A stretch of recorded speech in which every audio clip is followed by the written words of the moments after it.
Hi friends, puri with potato curry ఎంత బాగున్నాయో చూసారా? ఎలా చేశానో చూడండి.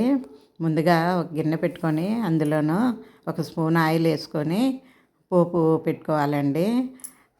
ఆవాలు, జీలకర్ర, మినపప్పు, శనగపప్పు వేసుకొని బాగా వేగనివ్వాలి.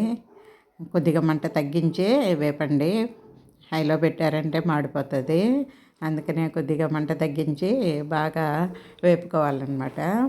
పోపు బాగా వేగిన తర్వాత ఉల్లిపాయ ముక్కలు, పచ్చిమిరపకాయ ముక్కలు కోసుకొని అందులో వేయాలన్నమాట.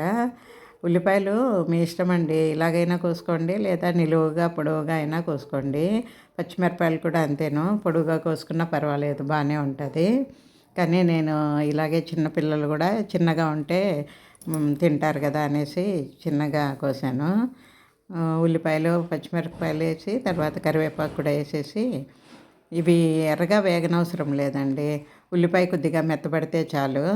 అలాగా ఉల్లిపాయ మెత్తబడిన వెంటనే మనము శనగపిండి ముందే 2 స్పూన్లు నీళ్ళల్లో కలిపి పెట్టుకోవాలండి. ఉండలు లేకుండా బాగా కలిపి పెట్టుకోవాలి. తర్వాత ఈ పొటాటోస్ ఏమో ఉడకబెట్టేసి తొక్క తీసుకోవాలి. తొక్క తీసిన తర్వాత ఇలాగా చేత్తో నలపాలండి. అవి కొద్దిగా చిన్న చిన్న ముక్కలుగా కాకుండా ఇలాగ పెద్దగా ఉంటేనే బాగుంటుంది. ఇదిగోటి ఇలాగ చేతితో పెట్టుకుని అలాగ నొక్కేస్తేనో ముక్కలు అయిపోతాయి. అలాగా మనము ఎన్ని పొటాటోస్ ఉడకబెట్టుకున్నామో అన్నీ అలాగ చేతితోటే చిదిమేస్తే బాగుంటుంది. ఇలాగ అన్నీ చిదిమేసిన తర్వాత ఈ పోపు వేగింటుంది కదా ఉల్లిపాయలు, ఇందులోనూ ఈ పొటాటోస్ వేసేయాలి. వేసేసి అందుకు ఒకసారి అలా కలిపేసి తర్వాత పసుపు, సాల్ట్ వేయాలండి. పసుపు 1 స్పూన్ వేయండి, సాల్ట్ కూడాను. పొటాటోస్ ఉడకబెట్టినప్పుడు వేసాను కాబట్టి నేను ఇంకా అదే సరిపోయిందండి, ఇంకా మరి సాల్ట్ వేయలేదు, పసుపు మాత్రమే వేసాను. పసుపు వేసి కొద్దిసేపు కలిపేసి తర్వాత వాటర్ వేసి ఉడకనిచ్చేసి తర్వాత శనగపిండి వేయచ్చు. కానీ నేను పసుపు వేసేసి కొద్దిగా ఇలాగా కలిపాను అనమాట.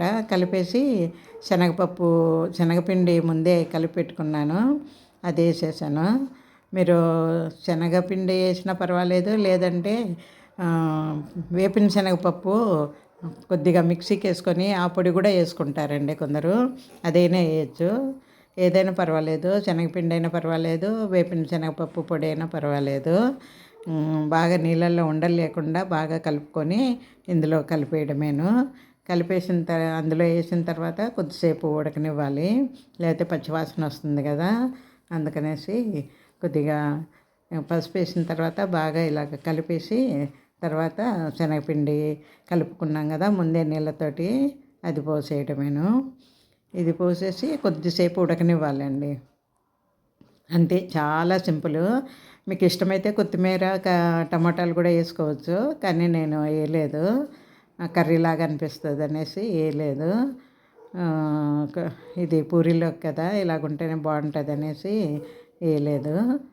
చూసారా ఎంత బాగా వచ్చిందో? రెడీ అయిపోయింది కర్రీ. చిన్నపిల్లలు బాగా ఇష్టంగా తింటారు కదండి పొటాటో అంటేను. పిల్లలకు సెలవుల్లోనూ కొద్దిగా టైం ఉంటుంది కాబట్టి పూరీ కర్రీ చేసి పెట్టారంటే బాగా ఇష్టంగా తింటారు. పూరీ కూడాను చేశాను. పూరీలోకి ఈ కూర అయితేనే పిల్లలు బాగా ఇష్టంగా తింటారు. బొంబాయి చట్నీ కూడా చేస్తాం కదా, బొంబాయి చట్నీ అయితే దుంపలు ఎక్కువగా వేయము, మామూలుగా ఒకటి వేసుకుంటారు కొందరు, కొందరు అది కూడా వేసుకోరు. ఉల్లిపాయలు, పచ్చిమిరపకాయలు మాత్రమే వేసుకుంటారు, పోపు వేసుకొని పిండి కలిపేసి వేస్తారు. కానీ నేను కొద్దిగా ఇవి శనగపిండి దుంపలు ఎక్కువే వేసానండి. పిల్లలు ఇష్టంగా బాగా తింటారు కదా దుంపలు ఉంటేను, అందుకని ఎక్కువగానే వేసాను. చూడండి పూరీల్లోకి కర్రీ ఎంత బాగుందో. ఇప్పుడు కర్రీ చూపించాను కదా, ఇప్పుడు పూరీలు చూడండి. పూరీలు కూడానండి పిండి మనము కలుపుకున్నప్పుడు గోధుమ పిండి గట్టిగా కలపకూడదండి, కొద్దిగా మెత్తగా కలుపుకోవాలన్నమాట. గట్టిగా ఉంటే పూరీలు గట్టిగా వస్తాయి, సరిగా పొంగవు. మెత్తగా కలుపుకున్నాం అనుకోండి, మనము రుద్దడం కూడాను కొద్దిగా తేలిగ్గా గట్టిగా అంచేసి కాకుండా పైనే రుద్దాలన్నమాట. చూడండి బాగా పొంగాయి కదా. కొందరికి ఇట్లా ఎర్రగా ఇష్టం ఉంటుంది, కొందరేమో తెల్లగానే కాల్చుకుంటారు. అది మనం తినేదాన్ని బట్టి ఉంటుంది.